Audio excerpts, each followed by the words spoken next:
찬송가 321장 찬양하겠습니다.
기도하겠습니다.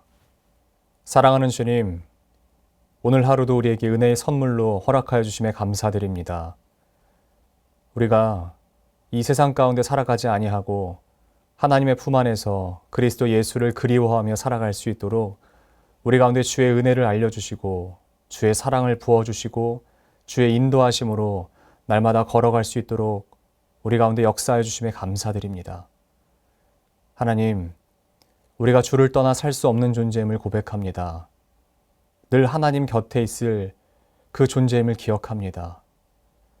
그러므로 우리가 세상의 헛헛한 것에 소망 두지 않을 수 있도록 우리 가운데 믿음을 더하여 주시고 하나님을 붙잡으며 주의 품 안에서만 살아갈 수 있는 주님의 거룩한 사람들 되게 도와 주시옵소서. 우리가 하나님 안에서 성결함을 지키고 성결함을 통하여 이 세상을 살아갈 때에 여호수아 말씀에 기록된 것처럼 너희 안에 기이한 일들을 보이시리라 말씀하셨습니다. 하나님, 정말 그 일들이 필요합니다. 특별히 우리의 삶에 또한 우리 교회 안에 하나님의 그 기이한 일들이 필요합니다.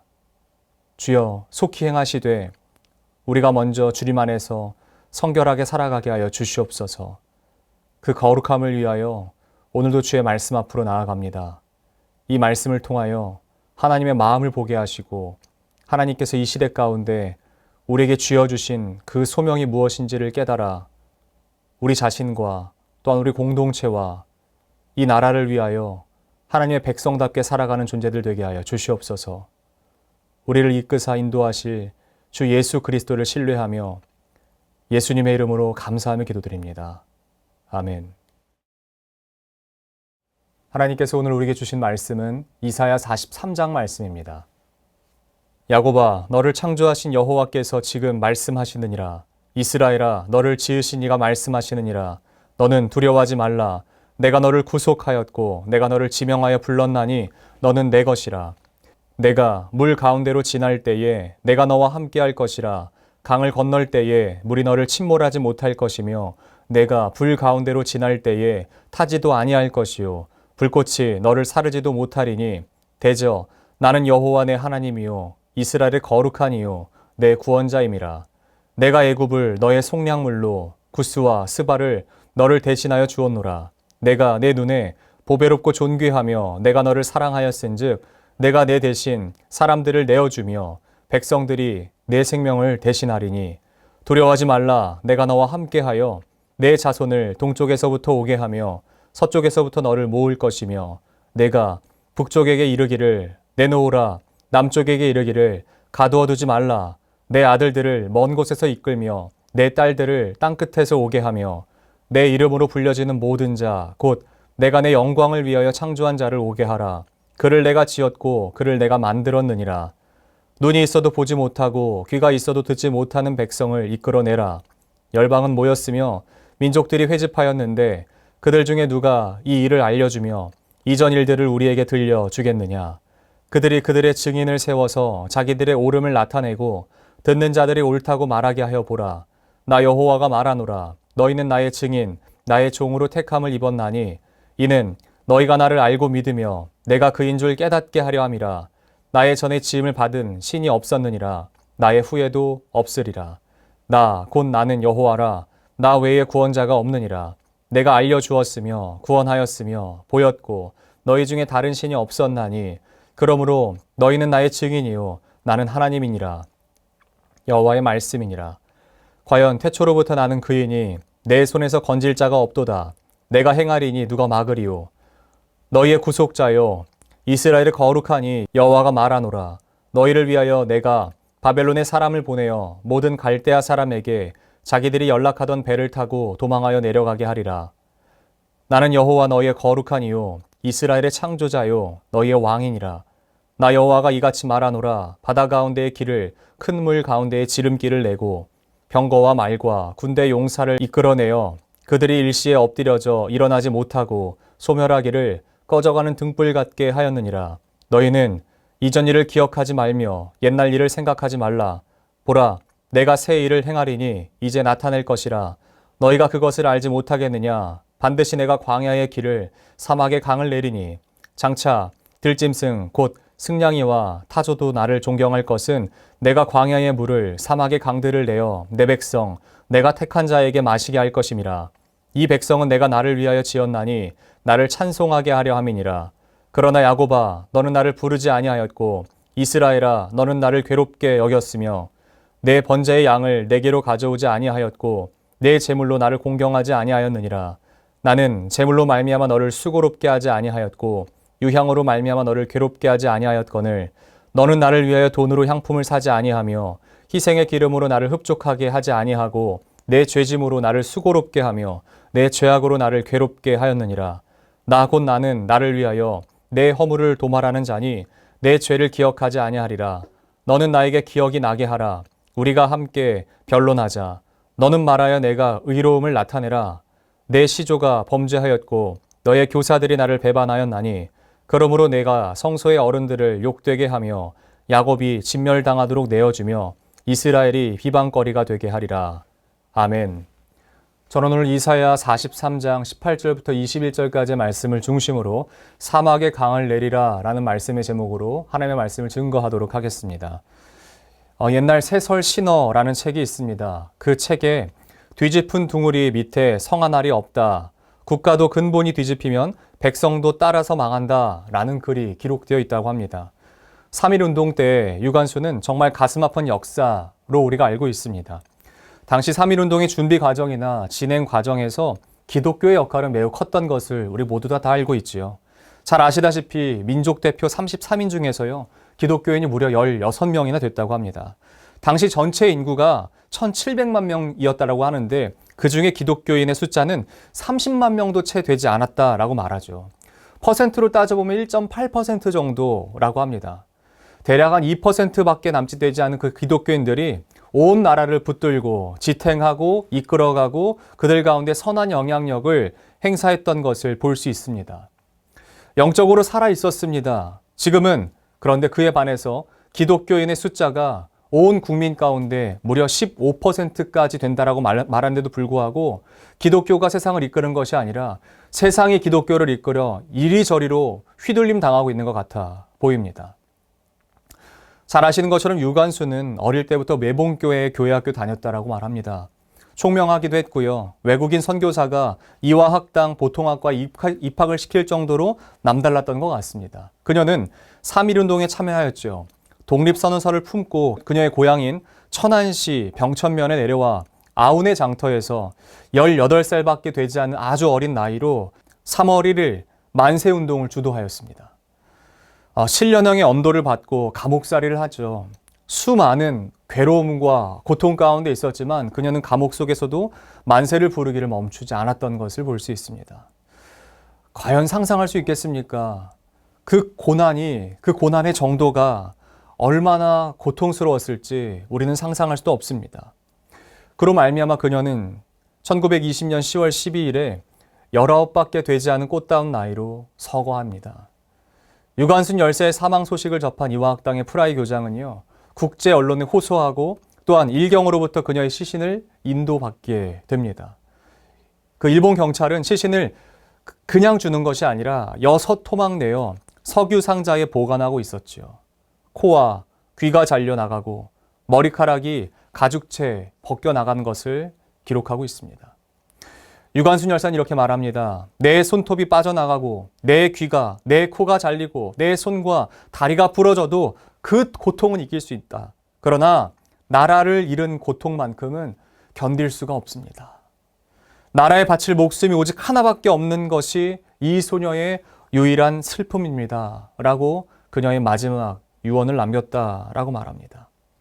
18세의 소녀가 미래의 창창한 그 기쁨의 날을 꿈꾸면서 해맑게 사는 나라를 만들어야지. 비장한 각오로 독립운동을 주도하는 나라를 만들어서야 되겠습니까?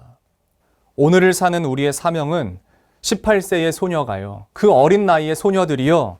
미래의 행복을 꿈꾸며 해맑게 살 수 있는 정말 기쁨의 나라, 또한 하나님이 인도하시는 그 나라가 되게 하는 것인 줄로 믿습니다. 지금 우리나라가 직면하고 있는 가장 큰 문제는 경제적인 어려움은 아닐 것입니다. 우리의 몸속에서 희망이 빠져나가고 있는 것이 문제겠지요. 잘 아시는 것처럼 국민소득은 3만 달러가 넘은 지가 한참 되었습니다. 그러나 여전히 나라가 깜깜한 어둠 가운데에 갇혀 있는 것 같아 보입니다. 몸속에서 수분이 빠져나가고 혈액이 빠져나가면 죽듯이 국가와 교회도 마찬가지로 희망이 빠져나가면 망할 수밖에 없는 것입니다. 비관주의자들 또 염세주의자들이 온 나라 가운데 판을 치고 있지요. 곧 죽게 되었다라고 아우성칩니다. 어려운 현실은 이미 우리 모두가 다 삶으로 뼈저리게 느끼고 있습니다. 그러나 여러분, 어렵다고 해서 이대로 주저앉아서 죽게 될 날을, 이제 장차 죽게 될 어떤 날을 기다리고 있는 그 모습이면 되겠습니까? 이때보다 몇십 배 암울하고 어려웠던 시절을 이겨냈던 민족이 바로 우리나라입니다. 이대로 쓰러질 수는 없겠지요. 1919년 기독교인들이 앞장서서 독립운동을 주도했던 것처럼 제2의 3.1운동, 제3의 3.1운동이 우리 기독교인들을 통해서 온 나라 가운데 전개되어야 될 줄로 압니다. 여러분, 그것은 희망을 창조해내는 무브먼트, 운동이 될 것입니다. 성경에 옛날 예레미야 선지자는요, 나라가 망하고 지도자들이 바벨론으로 포로 잡혀갈 때 숙부의 아들 하나멜이 찾아와서요, 그에게 이렇게 말해요. 야, 다 어렵다. 지금 너무 어렵다. 그러니까 너가 아나도세에 있는 내 밭을 사라. 여러분, 이게 할 말입니까? 나라가 망해가는 과정 가운데 있을 때 이게 떠넘기듯이 이게 할 말입니까? 그런데 예레미야는요, 이 참담한 현실을 잘 알고 있었습니다. 그러나 그는 그 땅을요, 은 17세겔에 삽니다. 나라가 망할 것을 알고 있어요. 이미 하나님께서 말씀하셨기 때문에. 그런데도 불구하고 그 땅을 삽니다. 왜 그럴까요? 예레미야가 그 나라의 미래, 그 땅의 미래를 포기하지 않았다라는 믿음의 증거입니다. 그로서는 희망의 결단이었겠죠. 나라가 망하고 있는 현실에서 미래에 대한 희망이 지금 그의 눈에는 보이지 않아도 하나님께서 약속하신 그 때가 차면 70년이 지나면 그 나라가 회복될 것에 대한 하나님의 말씀에 대한 근거를 갖고 있었기 때문에 이 나라 다시 일어날 수 있다라고 생각하지 않았겠습니까? 여러분, 언제나 희망의 근거는 현실이 아니라 현실을 능히 뛰어넘어 만드신 하나님에게 있는 줄로 믿습니다. 희망은 현실 가운데 있는 것이 아니라 하나님의 손 위에 있는 줄로 믿습니다. 사도 바울은 로마서에서 이렇게 말하고 있습니다. 그러므로 내가 말하노니 하나님이 자기 백성을 버리셨느냐? 그럴 수 없느니라. 사랑하는 성도 여러분, 희망의 선포를 오늘 사도 바울이 전하고 있는 것입니다. 하나님은 한번 택한 백성을 결코 버리시지 않는 분이시죠. 물론 하나님께서 택한 민족을 징계하실 때는 있습니다. 연단하실 때도 있습니다. 하지만 하나님은 버리시지는 않는 것이에요. 언더우드 선교사의 부인인 릴리어스 호튼 언더우드는요, 1889년 신혼여행을 평안북도 의주 지방을 선교 탐험하는 것으로 대체했다라고 말합니다. 따뜻한 봄날 압록강을 따라 내려가면서 중국 땅과 조선 땅이 대조하여 나타나는 것을 보지요.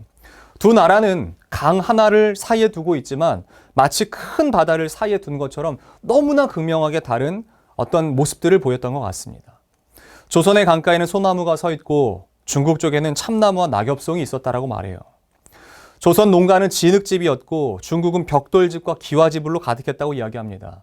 조선에는 여전히 흰 옷을 입고 황소로 밭을 갈고 있고요. 중국인은 파란 옷을 입고 말을 사용하여 밭을 갈았다고 이야기합니다.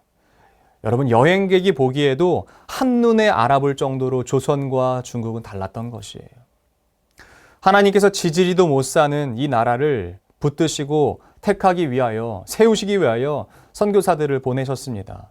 그리고 지금 우리는 세계 경제 10위권에 이르는 강대국이 되었습니다.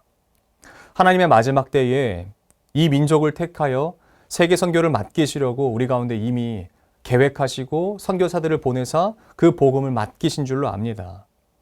오직 하나님만이 희망을 창조하실 수 있는 분이세요. 구약학자인 브루그만은요, 이렇게 말했습니다. 인간은 who am I로 정의될 것이 아니라 whose am I로 정의되어야 된다. 이 말은 즉 자기가 누구냐의 문제가 아니라 자기가 누구의 것이냐로 평가되어야 된다라는 말입니다. 내가 누구에게 속해 있느냐로 평가되어야 된다라는 것이겠죠. 여러분, 지금 나라는 존재는 별 볼 일 없는 존재일 수 있습니다. 그러나 하나님께 붙잡힌 자 되었을 때, 붙잡힌 바 되었을 때, 그때에는 가장 귀하게 쓰임받는 존재가 되는 줄로 믿습니다. 지금은 우리나라 전체가 하나님을 간절히 붙잡아야 될 때입니다. 그래야 광야 같은 세상 가운데 소망이 또한 희망이 될 수 있을 줄 믿습니다. 여러분, 하나님은 우리에게 아주 명확하게 제시하시고 약속하시고 말씀하십니다. 오늘 본문 말씀 가운데 기록되어 있는 19절은 아주 명확하게 우리에게 하나님 이렇게 말씀하세요. 보라, 내가 새 일을 행하리니 이제 나타낼 것이라. 너희가 그것을 알지 못하겠느냐? 반드시 내가 광야의 길을 사막의 강을 내리니. 아멘. 하나님은 18절에서 이렇게도 말씀하셨죠. 옛날 일을 기억하지 말아라 라고 말씀하시는 거예요. 그리고 나서 이어지는 19절에 내가 새 일을 행한다 라는 거예요. 바벨론에서 돌아오게 한다 라는 거예요. 그것을 누가 합니까? 하나님이 하세요. 하나님께서 하세요. 회복을 약속하세요. 그것은 광야의 길을 내며 사막의 강을 냄과 같은 일을 하나님께서 하시겠다라고 우리 가운데 말씀하시는 것입니다. 모두에 말씀드렸던 것처럼 희망 창조는 하나님을 붙들고 우리가 속해 있는 이 현실을 헤쳐나가는 것입니다. 여러분, 노력하지 말자는 게 아니에요. 하나님 붙잡는 걸 그냥 그렇게 살자, 그 정도에 어디에 기대는 것으로 끝내자가 아닙니다. 그냥 우리가 뭐 하지 말자가 아니라 우리가 해야 될 것은 하나님을 붙잡는 것으로, 하나님께 속해 있는 것으로 하나님 붙들기 위해서 노력하는 것이고, 하나님께서도 우리 가운데 행하시는 일들이 있다라는 것입니다. 하나님은 우리가 하나님을 붙들었을 때, 하나님께 속해 있을 때 사막에 강을 내시고 우리 가운데 새 일을 행하실 줄로 믿습니다. 하나님이 사막에 강을 내시면요, 모든 광야가 길이 나게 하시면요, 그때 우리는 그 대지 위에, 새롭게 개괄된 그 대지 위에 소망의 씨앗을 뿌리면 되는 것입니다. 우리나라는 앞으로 더욱더 하나님의 백성답게 살아갈 수 있는 나라일 줄로 믿습니다. 더욱더 전진할 수 있을 줄 믿습니다.